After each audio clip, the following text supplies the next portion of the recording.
Oh, look, I'm so sorry. I feel like we should have had this conversation a while back, and I've been putting it off and putting it off, and it's not you, it's me. I've got the problem here. I feel like I need to share this problem with the whole of YouTube, not because you're not beautiful. You know you're beautiful. You've got that sort of sense of, yeah, I'm all it. But at times, getting to it, at times you are the love of my life. You give me everything I need.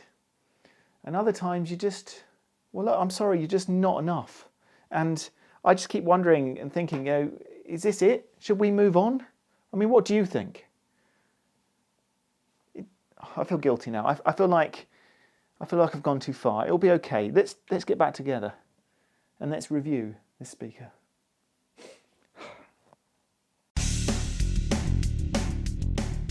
Hello and welcome back to Small Room Audio. Today we're looking at the Tannoy Prestige Autograph Mini Gold Reference Mini Monitor Speaker. That's a really long title for what is quite a tiny little speaker, and they're using 3 words there to really big it up: Prestige, Autograph and Reference. Gold Reference, in fact. Now it's basically saying, hey look guys, this is the best mini monitor that Tannoy produces, and in many ways it is spectacular and fantastic. In others it's very compromised and actually quite poor. So today we're going to pull that all apart, see what it feels like and what it looks like, and hopefully give you a flavour for what this little Tannoy can do.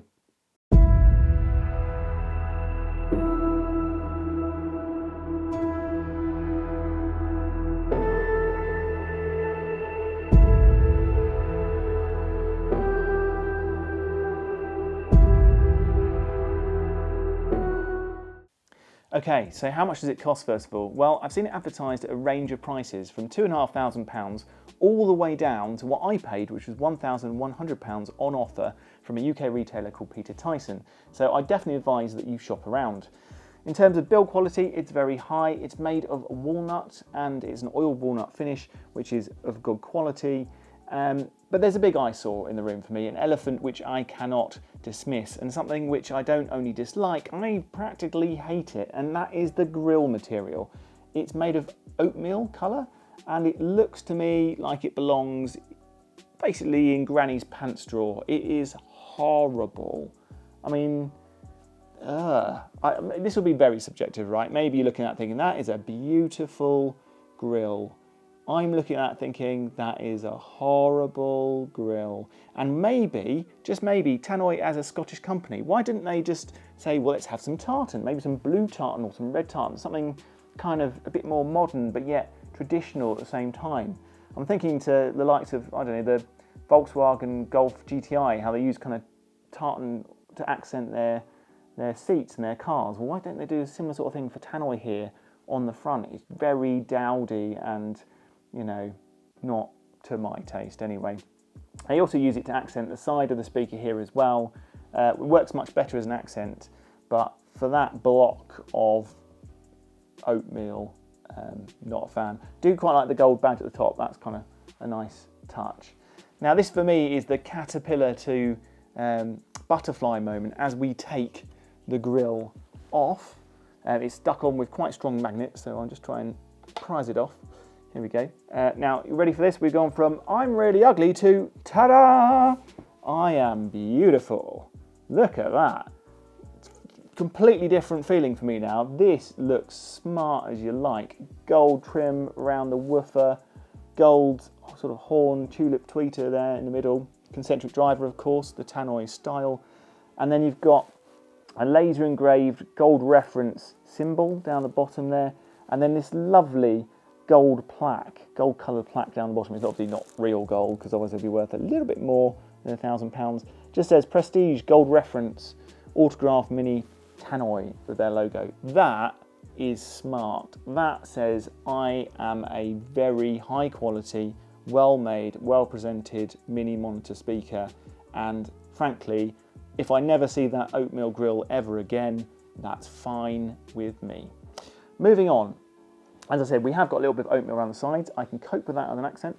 Around the back, you have a very diddy, tiny little port because it doesn't produce much bass, We'll get to that in a bit. But yeah, tiny port on the back, so you can put it quite close to a wall. And we've got 2 speaker terminals down the bottom. They are metal encased in plastic. Not quite as high quality as some other terminals that I've seen, but they'll do the trick. You know, it's pretty basic at the back here, quite what you'd expect. The shape of it's interesting. It's kind of like a triangle shape you see here. So I suppose that's to reduce the resonances within the box, but it's quite a nice shape. Not necessarily going to take up much room either, which is good and pretty easy for placement. Let's talk about the tech specs briefly as well. I'm not someone to really go into much detail about technical specifications. I always feel like, you know, I don't want to be a walk-in brochure. You can look it up on their website. But there are 2 elements here which are very important that you need to take notice of. The first one is that they are 85 dB efficient, which means that they're a relatively hard load to drive. You need probably at least 50 watts to get them going. And even when you do, this is not one of the most dynamic speakers.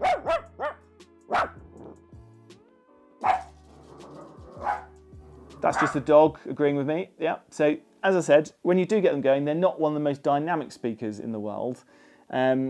But we'll talk more about that a little bit later on. The other element that you need to know about is the fact that they cut their frequency response quite high.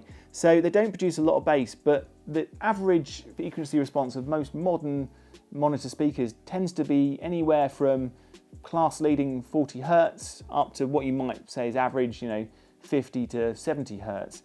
But here we cut off at 106 Hertz. I'll say that again, 106 Hertz is a frequency cut-off point. Well, maybe not cut-off, but minus 3 dB at 106 Hertz, which is pretty much cut-off. So that's high. That's really high. You're not going to get thumping bass from this. It is a small speaker, but it's not even going to pretend to be a big speaker either. Let's talk about sound quality, and in particular the good aspects that I really like. What we have here is like a miniaturized version of the classic Tannoy driver. So it's concentric, and in the middle we have a gold reference tulip tweeter putting out sound which is almost perfectly integrated. You never feel like the tweeter and the woofer is anything other than singing in harmony with each other. What that creates is a phenomenal soundstage, something which is class leading at just over £1,000. I mean, I would, it sounds like an exaggeration, but I do mean this. I would put the soundstage abilities of this speaker at the same sort of range as something you'd pay over £5,000 for. It really is superb. It's front to back, there's depth, there's width, there's specific, precise imaging within that soundstage, and it always feels natural and kind of, well, it's like it's free from the box. I mean, we talk about the KEF LS50 Meta as having fantastic sound staging and imaging, but when you compare the two side by side, this is just another level when it comes to how sound is produced in your room. It's particularly fantastic in a small room. It just has height and atmosphere that draws you in. I mean, it's phenomenal. It really is fantastic. Also, that tulip gold tweeter is quite refined and definitely draws a lot of detail out of the sound and the mix. As a horn, sometimes they can get a little bit shouty, but I don't find that too much with this speaker. But of course, it's not designed for really loud volumes, and I think if you start to overdrive it, then you would start to get a little bit of horn shout coming from it. But for most people, it is a nice, refined, detailed sound which just fills your room full of music. What else? Well, when the music gets complicated, this does not flinch. You know, you've got music and sounds coming from all parts of the room, up, down, left, right, back, front. It can cope with all of it at once. And again, you know, giving you that slightly hyperbolic but subjective and, in my view, true opinion that this does compete in this way with very expensive speakers. It is really very good. What else? Well, I think we start to get into the caveats already here, because this is a sound staging and imaging speaker with detail and refinement, and that all sounds good. That all sounds great for the money, but, and here are the buts. We mentioned it earlier, didn't we? Dynamics, first of all.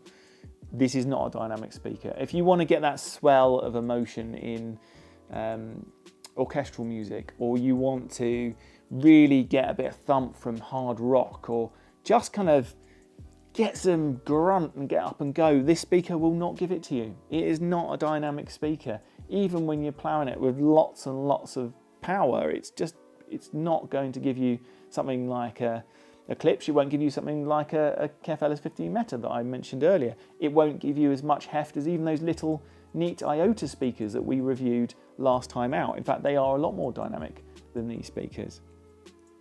What they also won't give you is the best tone in the world. Now, the tone is okay, and you have to work on that tone to really get it right. But getting the tonal quality right probably means mucking around with speaker positioning a lot more than you want to. So if you put them nearer towards the wall, you're going to get a slightly fatter tone, which is more pleasant than it's right out to the room. But of course, if you put them right out into the room, you get that amazing soundstage. So why would you want to compromise on that phenomenal soundstage for tone? And you've got this kind of yin and yang. I love it, but at the same time I hate it because I have to compromise, and I don't want to compromise. I want a speaker that ticks all my boxes, and that's part of the problem here. Also, bass response, talked about it earlier. There isn't really much to it in terms of bass. You can reinforce it with a wall, and yes, you get a little bit more, but it's not a speaker which kind of excels for rhythm and punch and kind of really thumping music. I mean, it's okay. It's not bad, it's okay, but it's not exactly what you'd expect from modern bookshelf standards.